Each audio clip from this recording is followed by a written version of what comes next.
Salut l'équipe, aujourd'hui pour cette première vidéo on va vous parler de West Ham. Alors pourquoi West Ham? Déjà parce que c'est un club dont on entend souvent parler en France depuis 2 ans et pour 2 raisons précises, les perfs de Payet et le départ de Payet. Mais bon, sans parler de Dimitri Payet forcément, West Ham c'est un club super intéressant, très représentatif du football anglais. Pour commencer, on va parler un petit peu d'histoire. Donc West Ham, c'est un club fondé en 1895 dans la banlieue est de Londres.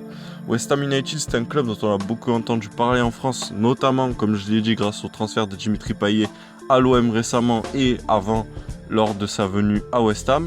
En France, West Ham, c'est un club très peu connu et très peu médiatisé. Pourtant, en Angleterre, ils sont super populaires. Et pour preuve, cette année, West Ham, c'est la 8e équipe d'Europe qui attire le plus de spectateurs dans son stade. Tenez-vous bien, 56 970 spectateurs viennent en moyenne assister à chaque match de West Ham à l'Olympic Stadium de Londres. Ça fait beaucoup quand même. Les Irons ont beaucoup de supporters et ça se voit aussi sur les réseaux sociaux, notamment sur Twitter où leur communauté, comme vous avez pu le voir ces derniers mois, elle est très active. Bref, West Ham c'est un club très populaire mais qui a aussi beaucoup d'argent, même si c'est un club moyen de première ligue entre guillemets. À part la 7ème place de l'an passé, le club vacille généralement entre le milieu de tableau de première ligue et la 2ème division anglaise. C'est particulièrement dommage parce que le club a les moyens de faire beaucoup mieux. Ceux qui dirigent West Ham, ce sont eux. David Sullivan et son associé David Gold détiennent West Ham depuis 2010. Depuis qu'ils sont là, les 2 propriétaires des Hammers n'ont pas spécialement brillé par leur choix, bien au contraire, puisque dès leur première saison, le club va redescendre en Championship, c'est-à-dire la 2ème division anglaise. Même si West Ham va directement remonter juste après en Première Ligue, faire l'ascenseur D1, D2, ce n'est jamais bon pour la crédibilité d'un nouveau projet. Ils sont aussi directement très actifs sur le marché des transferts. Jusqu'en 2013, les 2 hommes vont construire un effectif à base de briques et de broc. Prêts, joueurs très moyens achetés entre 5 et 10 millions, joueurs aussi en fin de contrat. Pour l'instant, le projet des Hammers n'est pas du tout cohérent. Alors on parle de tous ces transferts majoritairement ratés, mais le Joe Sullivan Gold, c'est pas seulement ça, c'est encore pire. C'est aussi le changement d'identité visuelle du club, qui n'a pas plu à tout le monde comme vous pouvez le voir avec les 2 logos à l'écran, et surtout le changement de stade. Depuis août 2016, les Hammers disputent leurs matchs à domicile au stade olympique alors qu'auparavant ils jouaient à Bowling Ground. Ce changement de stade va rapporter bien sûr beaucoup d'argent aux propriétaires vu qu'il peut accueillir bien plus de supporters qu'avant. Par contre, eux les supporters ne sont pas du tout contents puisqu'ils étaient très attachés au stade historique du club. Des transferts aux décisions en interne, les 2 dirigeants du club londonien auraient pu faire beaucoup mieux, car au final West Ham est toujours un club de milieu de tableau.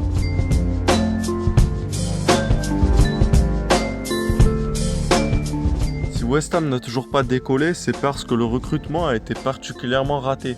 On l'a vu tout à l'heure, les Hammers n'ont jamais pu s'appuyer sur une solide base d'effectifs, comme beaucoup d'autres clubs l'ont fait à cause de dizaines de va-et-vient au sein du groupe. Difficile alors d'être performant lorsque la majorité des titulaires arrivent au cours du même été. On l'a vu en France avec l'OM lors de la saison 2015-2016. Et ça a été encore le cas cette saison avec les arrivées de, tenez-vous bien, Feghouli, André Ayew, Torre, Nordvert, Caleri, Masuaku, Arbeloa, Fletcher, Simone Zaza, Snodgrass et Fonte. Et là, je ne cite que les joueurs de l'équipe première. Bref, je sais qu'on dit qu'on ne change pas une équipe qui gagne, mais c'est pas une raison pour changer à ce point tous les ans une équipe qui ne gagne pas. Et il faut ajouter à cela que les supposés stars n'ont jamais été au rendez-vous. Si à partir de 2013, la direction a commencé à mettre les sous pour faire venir de gros joueurs, il faut voir qui ils ont pris. Andy Carroll recruté pour 17 millions d'euros en provenance de Liverpool, mais surtout Ener Valencia pour 15 millions, sont 2 recrues très décevantes. Si le premier est plutôt bon mais souvent blessé, le second a totalement bidé du côté de Londres. Et c'est bien ça le problème, l'effectif de West Ham, en plus d'être trop souvent renouvelé comme on l'a dit, il est rempli d'erreurs de casting. On peut également se demander si André Ayew vaut bien les 24 millions d'euros investis sur lui l'été dernier également. Les seuls recrutements pour l'instant judicieux sont ceux de Michail Antonio et bien sûr de Dimitri Payet qui ont tous les 2 explosé par la suite. Et Payet justement il est resté combien de temps au club? À peine 1 an et demi. Vous l'aurez compris, la stabilité on ne connaît pas vraiment à West Ham. Enfin si, juste Mark Noble, le capitaine emblématique des Hammers, qui est formé au club et qui est présent depuis 2004 dans l'effectif.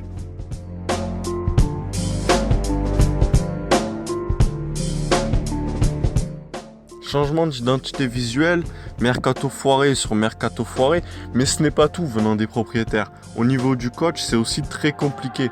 3 hommes ont été à la tête de l'équipe première depuis leur arrivée.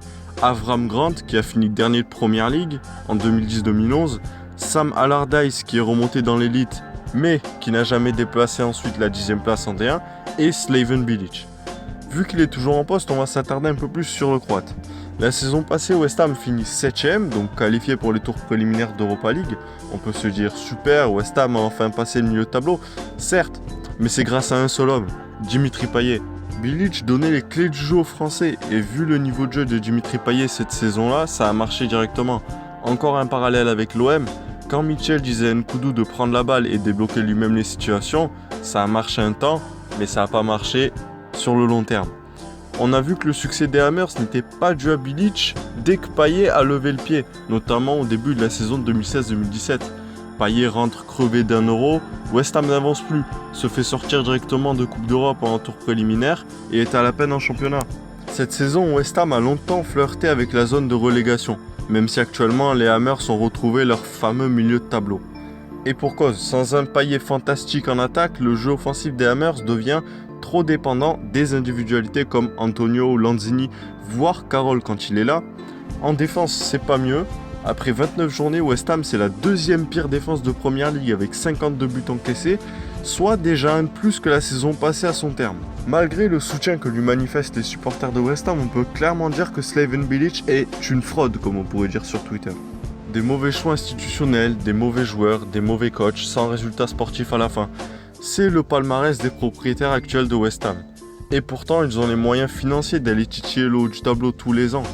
Après, West Ham, ce n'est pas le seul club anglais à faire n'importe quoi avec son argent, mais ça, c'est une autre histoire.